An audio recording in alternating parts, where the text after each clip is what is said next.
All right, so the first step, and this is my personal first step, you got to come with an open mind.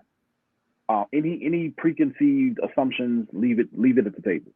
The next step is then having a discussion about your credit. Credit matters. Can you get a house with some things on your credit? Yes, but having a conversation so you can be get led to the best lender that's going to assist you. I say that because every lender ain't the same. There's some lenders that are amazing when it comes to folks that are close to buying a house, but they aren't quite ready. That will take the time to analyze your credit profile, tell you what's wrong, help you to fix it, and then help you to buy a house. But you got to be willing to take the steps and to do the work. Then the next step is setting realistic expectations. Like what I try to do with my clients is have them make a written list, not a mental list, but a written list of the top 10 things that they value in a home. And then what I surprise them with is, okay, now tell me what three you want to take off. Because in many cases, they're not going to be able, in this kind of market, for whatever price range they're in, very rarely are you able to get 10 out of 10. Okay, so if you can't get 10 out of 10, what are the seven that you feel like matters? And then the last thing on lending is finding a lender that does in-depth pre-approvals. So in the mortgage business, man, you can go on Quicken.com or any random web lending website and put your information in, and someone will give you a pre-approval. But in this market, to get a house and to make it to the settlement table, you need someone that's going to look at all your paperwork, all your documents, and your credit before you even get a letter. So that by the time you find the house you want, you don't have the additional anxiety because the bank is saying, we have already overly scrutinized your situation.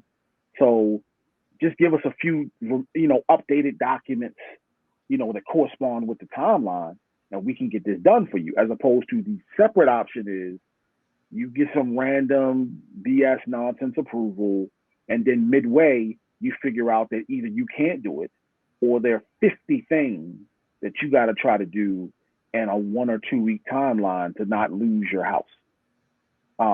And then the last step is being prepared for what you're going to do about your closing costs. It costs money to buy a home.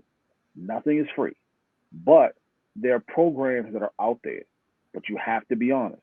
I understand that, one of the biggest issues I get is folks listening to people who bought homes a long time ago. In this era in 2022, there is no free money. That's why we don't call them grants anymore. We call them down payment assistance programs because the name tells you everything you need to know. They are there not to give you free money, but to assist you with your down payment. And many of them are going to have caveats about you have to pay it back or you got to keep your house for a certain period.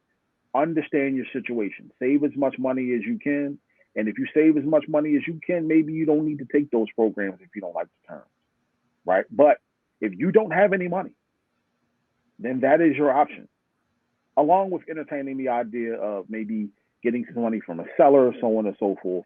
So that to keep it succinct for the viewers, it's analyzing your credit, meeting an agent, analyzing your credit, getting connected with the right lender, identifying the right home, and then while you're doing that, making sure that you have a proper plan in place to address the closing costs that are needed to purchase a home. And to eliminate the myth out there, this isn't 1980.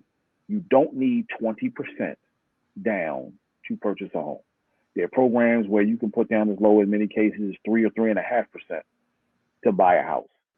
And that's why my first step is always come with an open mind, because a lot of the stress just comes from outside noise that you're hearing as a buyer.